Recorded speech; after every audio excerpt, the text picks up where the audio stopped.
you. You always copy me. You look like me. What do I copy you I don't know, about? but you just copy me. Well, you are my Well, cop. technically, your mom was first, so stop copying your mom. Yeah, that's right. I got you. Yeah, that's right. That's what I'm trying to say. Thank you. You look, I mean, this is kind of clownish, but it's cute. Anyways. Hey guys, welcome back. Today Mom is here with me. Welcome back. Which is so exciting. So today our cut flower garden prep continues. We are heading over to Costco. Sergey was just there the other day and he said, hey, they're loaded with the bulbs. So I was like, I'm coming. So that's where we're going today. I really want to see what they have. And I will say, I have spent hundreds of dollars already, probably close to 1,000 on dahlias so far. I know, Mom, don't tell anybody. So far this year, because I typically buy a lot of dahlias from smaller farms. I am really trying to niche down into those unicorn varieties. However, last year when I was at Costco, I found some beautiful varieties from Longfield Gardens, and I was like, I absolutely am going to get these, and they did really well for me in my garden. So what I want to do today is head over to Costco, talk about what gets Claudia's approval of, yes, this would be great for the cut flower garden, or no, we're going to go ahead and that's a hard pass.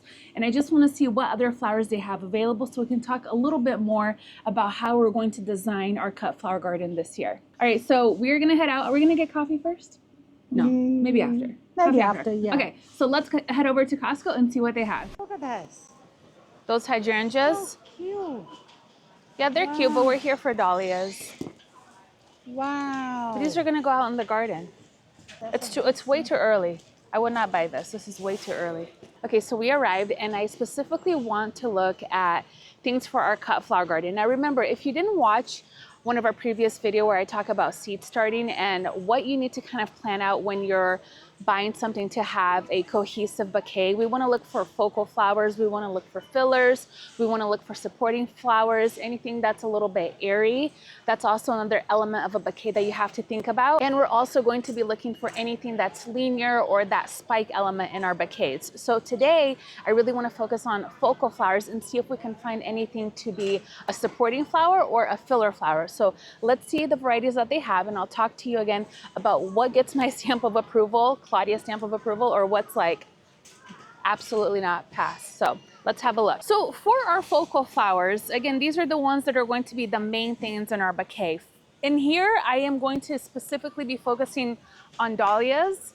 Lilies also make a great focal flower. However, those are not cut and come again. So if you have room in your garden to grow a ton of lilies, then I would say go for it. These were actually like one of my gateway flowers, the ones that really got me excited, and specifically Casablanca lilies. I just grew a whole bed of them one year. So think about when you're buying flowers for your cut flower garden or specifically for making bouquets, look for your focal flowers first. So for me, obviously today that's gonna be dahlias. So let's pull out and see what they have. So the thing is, you need to kind of get in here and see what they have, because some of the good ones are like hidden in the back because they usually get picked out first. In terms of color, I am going to be very specific with what I am buying because I am catering to a certain population of people that want to have the peachy tones, the light colors, like the light pinks, the light oranges, the light yellows.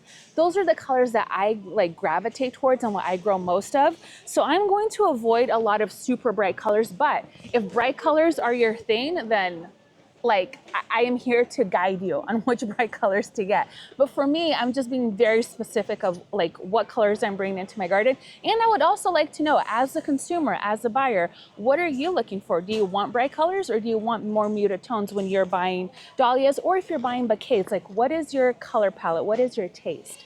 So let's see what else they have. This one is definitely a good contender. We have Red Runner, which is good. It's a good one, and Rosala. These are both fantastic. And you're getting 8 dahlias for $14. Not bad, especially considering I just bought a dahlia today that was $45 for one tuber. So this is a good buy in my eyes. Here is another interesting color. So we have Seattle and American Sun. This is going to be Seattle. I grew this and it was okay. Like, it was pretty, but I wasn't super impressed with it. So I am going to pass on this one. But let's see what they have. I don't think they have any on this direction. Here are some other ones. So this is Thomas Edison, this bright purple. This one is a very good producer. Big, beautiful blooms, good stems. It did very well for us. This is Kelvin Floodlight. I haven't grown this one, but I already got some of these. But this is a really good color palette. I like that. I like that combination. Yeah, do you like that, Mom? Beautiful, yeah. All right, so Fuchsia Charm and Cordessa. These are pretty. I'm not a huge fan of this color because we already have something similar to this. So I think I might pass on this one. Now let's see. We have Crazy Love and Lilac Time. So I've already told you a story about Crazy Love. I grew this one. Isn't that pretty?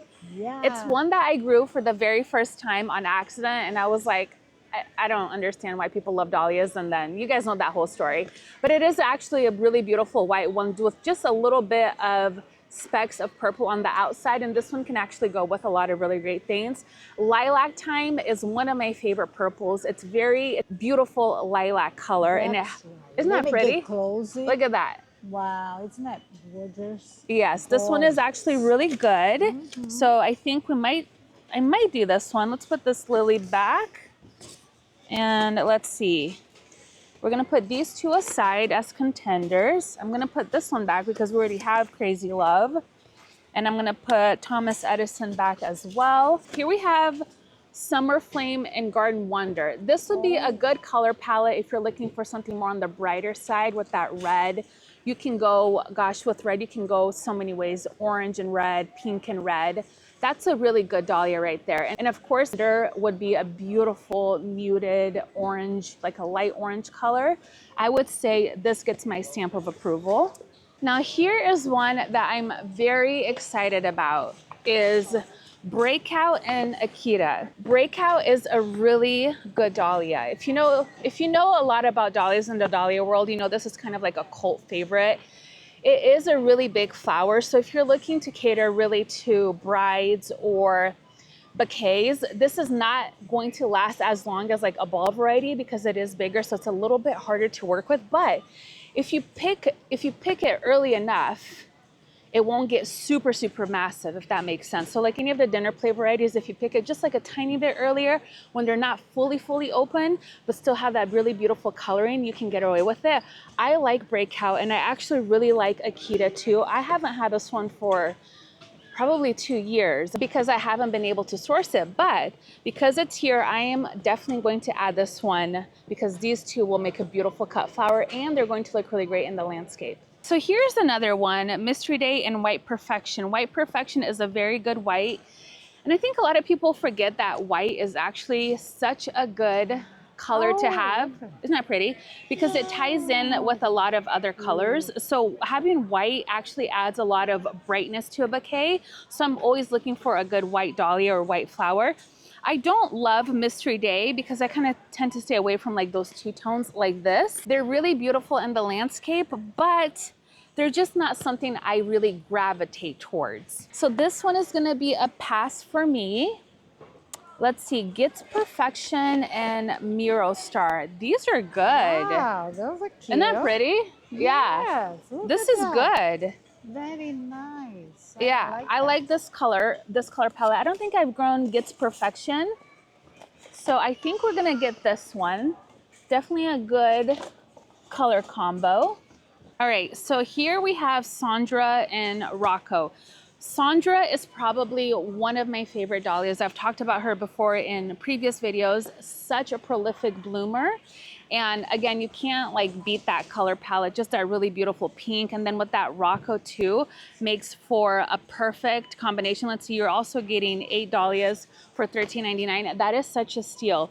And again, if you're looking for something that's prolific, good stem, good height, this one is such a winner in my book and one that I always reach for when I'm making bouquets. So I'm definitely going to add a few more of these into our cut flower garden because I just can't get enough of it. And it's kind of like one of those dahlias that kind of saves the day. Like when other things are kind of taking a little bit longer to bloom, these are just pumping out flowers all of the time. So definitely going to add this to the cart. And now let's talk a little bit about some of the other flowers that I'm seeing here. Again, lilies are going to be a great addition for your focal flowers. However, because they're not cut and come again, I'm probably not going to invest a lot of time in planting them. Now again, the lilies are all going to be a good bang for your buck. You're getting 16 for $14. So that's like what, $1.15 per bulb. So you can't beat that. But again, because they're not a repeat bloomer, I don't have the space to add massive amounts of these into our cut flower garden. But however, I can tuck them in throughout the landscape, which I always think is like such a beautiful pop of color. So one that can go in the landscape for me, definitely the lilies. The callas, I used to also have like a little love affair with calla lilies. However, they're again not a repeat bloomer. So I'm going to pass on those. Those did not get my stamp of approval for cut flowers. Here's one that does get my stamp of approval, bleeding hearts. These are fantastic, fantastic for arranging. They're so beautiful, they're perennial. They actually spread really nicely in our garden. So we actually have these in the landscape, but I always use these as cut flowers. So these definitely get my approval. Irises, also one of those flowers that I would love to grow a ton of, but we just don't have the space to cater to these, to take up a lot of real estate in our garden. And with irises, I actually prefer to order from local farms just because you're going to get more variety, and I just think it's better to order from farms when it comes to the irises. And same with the peonies. Unlike dahlias where size doesn't matter, with peonies, size kind of does matter because these are going to be bare root. And when you buy a bare root peony, you want to find one that has a lot of eyes. These, I don't know what they look like. I mean, I can't rip this open and see which ones are the best. So for me, I would definitely pass on a peony, a bare root peony like this that I can't see myself, I can't physically touch. Where dahlias, you don't really, the size doesn't really matter. You can have a really tiny little tuber and it's still going to produce a beautiful flower because every dahlia variety produces different types of tubers. Some of them are just short and chunky. Some of them are really long and narrow. So it really, that doesn't really matter with dahlias too much, the size, but however with peonies, size actually does kind of matter because you do want to see how many eyes those peony roots have. Astilbe is one that actually does make my list because these make for a beautiful landscape plant, and they also make really beautiful cut flowers. They're a really good filler, and they're also that spike element in our bouquets. So Astilbe would actually be one that I would invest. And if you have space in your landscape to add these to, I would 100% say yes to Astilbe. I'd probably go with this one, the Gloria Purpurea. Look at that color. Wow. Isn't that so pretty? I love that. So I'd probably go with this one. Again, just to stay within that color palette that I like. Phlox, I also love for cut flowers. These make a really beautiful cut flower. Again, they're that spike element. I haven't grown phlox like this before. If you guys have, I'd love to know what your experience was. I would say yes to this one. Now here's something that's a really good deal. It's 60 anemones for $14. That is such a good deal. This color in particular is very popular as a cut flower. So I am actually kind of tempted to say yes to these anemones. Again, I don't love the red, but gosh, the red is so it's beautiful. so pretty, but I wouldn't design with it. The other colors I actually would design with. Now gladiolus are, I kind of have like a love-hate relationship with these. I do always admire them when I see them as fresh cut flowers. I just don't think they're the prettiest plant when you grow them out. I used to grow these in our landscape, and I don't really have a spot right now that I could think of that I would enjoy these in my landscape. If I had just a ton of room, I might grow those out for fun, but these are a really good spike element for your bouquet. Here is a good one, Arabian Night and Dazzling Sun. This is a beautiful combination that would go really well together and would play well with other colors. That is a very beautiful, deep, dark burgundy color. And this looks like a decorative. And the Dazzling Sun, that is a good duo combination color that I actually love. So this would be a 100% yes. Here's a good cactus variety. If you're looking to add more cactus and something a little bit different, this is a really nice one right here. Both of these are actually very beautiful. I like that a lot, actually. We're continuing to pull these out and I'm just finding more and more treasures. Here is Bahama Mama. This is actually a very pretty dahlia. I would say I would probably buy this specifically for this one here. I think this is a really beautiful color. So these are the ones that I'm going to buy, is Akita and Breakout. And then Red Runner and Rosella. And then I am going to also get Gets Perfection and Miro Star and Sandra and Rocco. Some of these I might give away. I might not grow as many of them, but I do want to grow a couple of them at least. And then I'm also going to get that anemone mix. I think that's a really good deal. And I'm also going to get some Crocosmias for my friend and neighbor because she is amazing and she's a nurse and they're on strike. So I just want to brighten up her day a little bit. So I am going to get her a packet of those because she loves them. So now that we have our dahlias picked out and some of our other bulbs picked out, I'm going to take these home and I am going to open them right away. We talked about this in a previous video where I do recommend that you inspect them and you get them out and then you're going to store these. You want to make sure that you're keeping these in an area that stays around 50 degrees Fahrenheit until you're ready to plant them. If you are going to be buying dahlias right now from places like Costco, I recommend you do it right now because these are not in a temperature controlled environment. So it's pretty warm in here and these are going to start waking up. If they start to sprout, it's not the end of the world. It's okay. However, I just like mine to stay dormant until I'm ready to wake them all up and get them ready to be planted outdoors. Now, a couple of you had mentioned that you didn't have the best luck with some of your dahlias bought at big box stores because you had disease. And if you are worried about that, you can always start your dahlias a little bit early, like plant them up in a 1-gallon container. And once they start to grow, you'll see pretty early on if they have anything like leafy gall or crown gall. You can inspect it before you actually transplant it out into your garden. And if you're also looking for any other viruses, that will also be pretty evident early on when you're growing these. So if you're worried about getting them out into your garden and infecting anything else or your soil, of course you can always just start them inside, start them now, and then transplant them into your garden. So that is definitely something that you can do. And we're actually getting ready to wake up a ton of our dahlias to take cuttings from. So stay tuned for that video. So in terms of which varieties I am buying, again, I am trying to stick to that muted color palette that I love so much. However, I do want to add more darker tones and berry tones into our cut flower garden this year. That is why I am reaching to things like Gets Perfection, Miro Star. These are going to be great additions to our cut flower garden and to our bouquets that we're going to be offering this year, which I am so excited about. But really the most important takeaway from this is think about who your customer is. Are you catering to a big population of people that love color? If that's the case, then you're going to find a ton of color here. Again, if you're going to buy color, I still recommend you go with these types of colorways just because they tend to do better and people are more attracted to them. So I'm actually super excited about our finds today. I feel like we got some really good pinks and purple, which I think is going to look really beautiful in our cut flower garden this year. And again, remember, make sure you open them up and inspect them to make sure there's no mold or anything funky going on, because if there is, Costco does have a really good return policy, so you can always return your bulbs. So I do highly recommend, no matter where you buy your dahlias, always inspect them. Even the ones that come from a farm, I always do my little inspection before I put them back into storage until I am ready to get them planted out. So I hope those tips helped. I hope this inspires you to go out and get some beautiful colors, because I am telling you what, you can find some amazing treasures at Costco this time of year in terms of your dahlias. I am always surprised because it feels like every year they're improving in the color blends that they're providing. So I'm always like, absolutely yes. I'm so excited. Like one of these days, I think I'm just gonna find like a cafe au lait with, gosh, I don't know, what's another good one? Fairway Spur or something like that. How cool would that be to buy those two together at this price? Absolutely, 100%. I am totally doing it. So anyways, thank you guys so much for hanging out with us today and watching today's video. I hope this was helpful, and I'll see you guys in our next video. Bye.